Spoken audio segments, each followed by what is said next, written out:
everybody, and welcome to another episode of Epic Geek Out, the only show on the internet who actually got the blessing of Alan Moore for their review of Before Watchmen. I'm your host, Chad. I'm your host, Rob, and today we will be reviewing the Before Watchmen series, the prequels to the epic graphic novel Watchmen. Cool. And as always, check out our Twitter at Epic Geek Out. You can also subscribe to our YouTube channel. Just click the little subscribe button above us, and you'll get the new episodes delivered to your YouTube feed every Tuesday and Thursday. Fantastic. You can check us out on Facebook. You could like our page. We post little funny things that we see on the internet there. The Star Wars parody Gautier song was absolutely hilarious. It's on there, so you can check it out there. Check out our website, www.epicgeekout.com. You can send us emails, fans@epicgeekout.com. And let's do it. Let's get into Before Watchmen.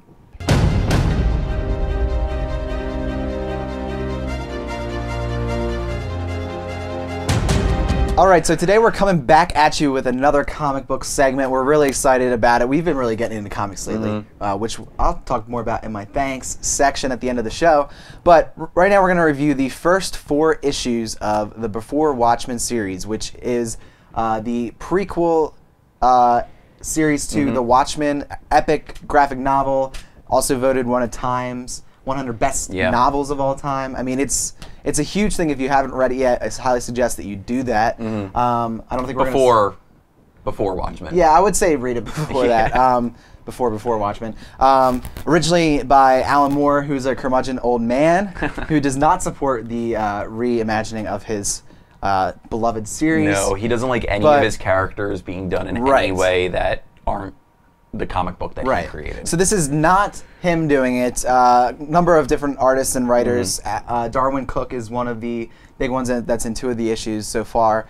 But it basically takes the series back to its roots, back to what happened before Watchmen, hence the title.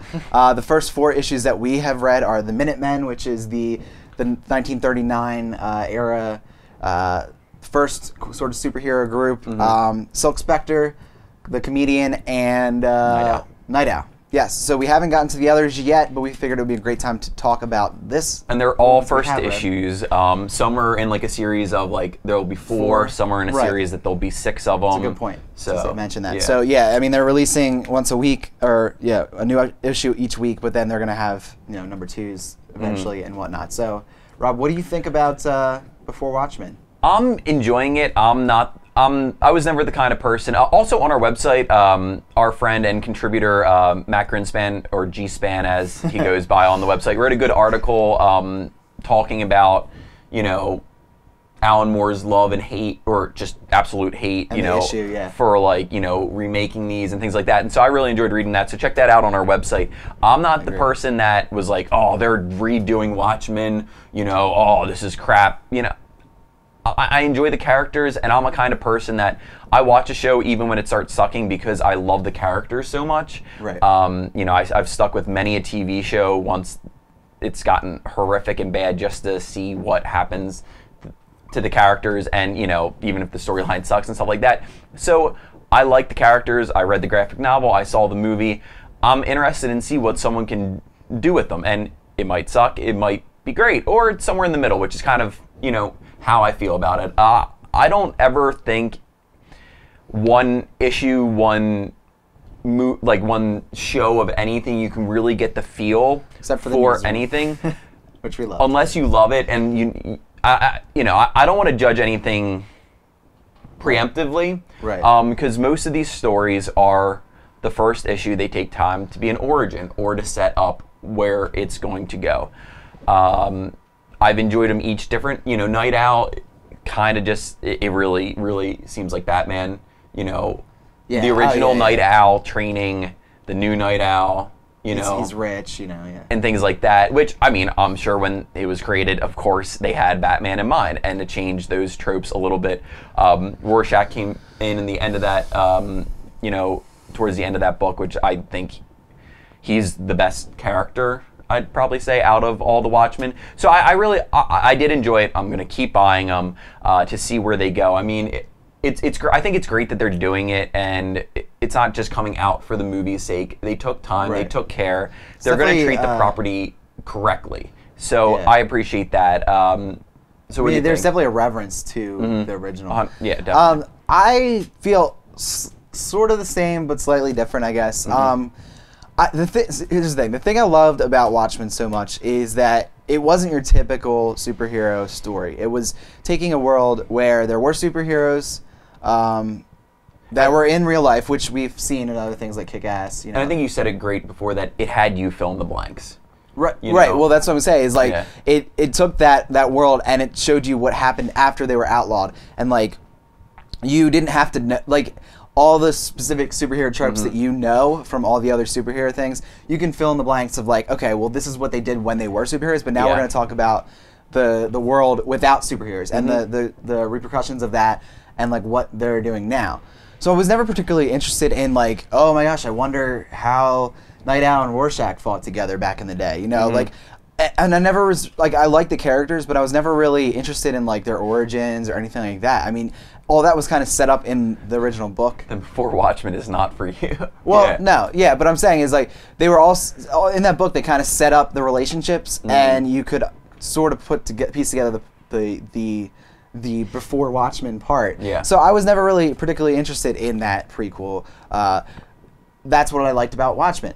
So this doesn't have any of the stuff that I loved about Watchmen, like the world being to shit, and there's superheroes that are outlawed. Like it doesn't have any of that stuff. Yeah, the Keene Act hasn't happened yet. Right. It might eventually. I mean, That'll some of the probably other be- issues might deal with that. And So it things. doesn't have any of that. So it's not really Watchmen to me. It's just these characters, you know, fighting and doing their thing, which isn't bad. It's not bad. I thought particularly the Silk Spectre one I liked the best because it kind of really brought a human element to the character that is, you know, sort of out of the norm for a lot of had things. some really good lines in it too, like, you know, you're too young to hate, you know, give the world a chance to make you hate because it's going to. Yeah. Which and then you know kind of what happens to her and you're like, oh yeah, you know. Yeah, she was right.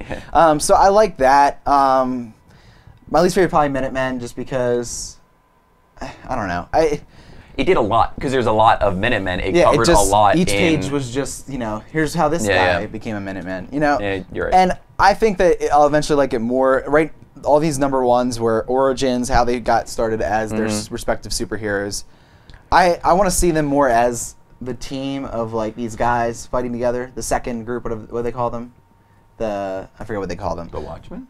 No, they call themselves a group something, not Minutemen, but something else. But anyways, yeah. So I want to see that, and I think that'll eventually get to that. The end of Night Owl, it kind of they met for the first time as a group. So I think it'll get to that. Dr. Manhattan, really interested to see his. That's probably my favorite character out of all of them. Yeah, because he's just so interesting and unique.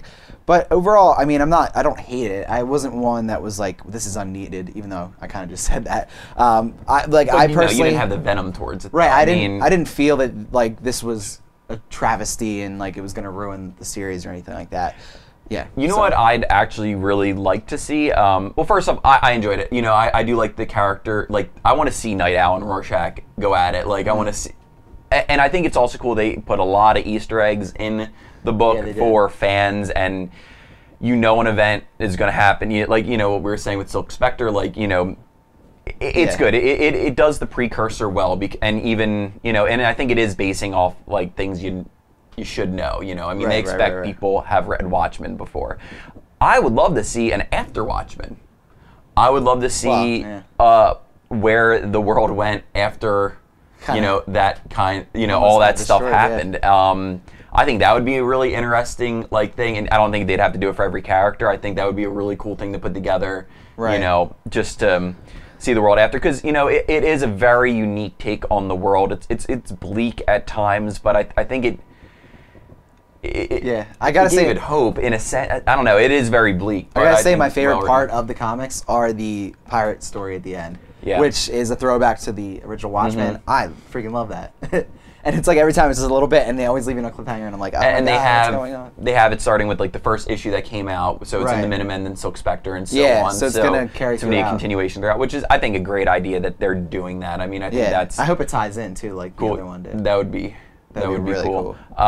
So I think definitely if you read Watchmen and you're a fan of the characters or the world, you know, go out and pick it up. It's a huge event that's going on right now. I mean, if you're into comics even remotely, this is what you should be reading. I mean, if you go to the comic book store, it's plastered everywhere. Yeah. It's like, this is the big thing this summer, and you know, I mean, if it's something different, if you're not like into like the superheroes right now, you want a little break from that, which I appreciate.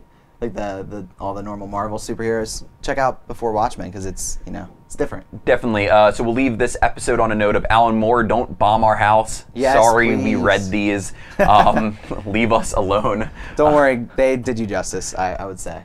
Even though I'm not the biggest fan, I but agree. it definitely did the original justice. There is reverence towards the source material. For so sure. check out Before Watchmen.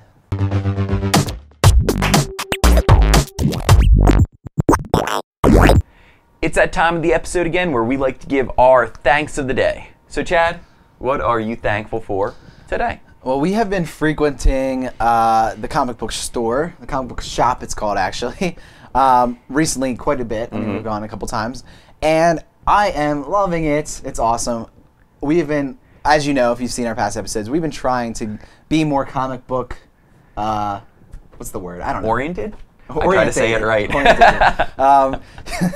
Yes, orientated. But so we've been just going, talking to people, the owners and whatnot, and we've been having a blast. I personally am loving indie comics. The not superhero comics, but just these cool little things.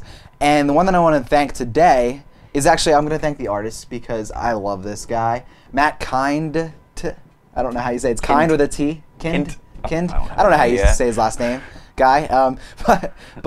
Yeah, he has this new comic book out called Mind Management, and there's only been one issue so far. I'm really upset because I thought the next one was coming out this week, but it's actually coming out next week. So excited to get it. When this airs. Right. Yesterday, I guess. So excited to read the next one. Basically, it's just crazy. It's like its own puzzle within itself. Yeah, it's cool. This plane wakes up. These people, they lose all their. They don't know how they got there and whatnot. They don't remember anything. Well, kind of, but different because they don't know anything, And it turns out there's this like government agency that like can control people's minds and whatnot.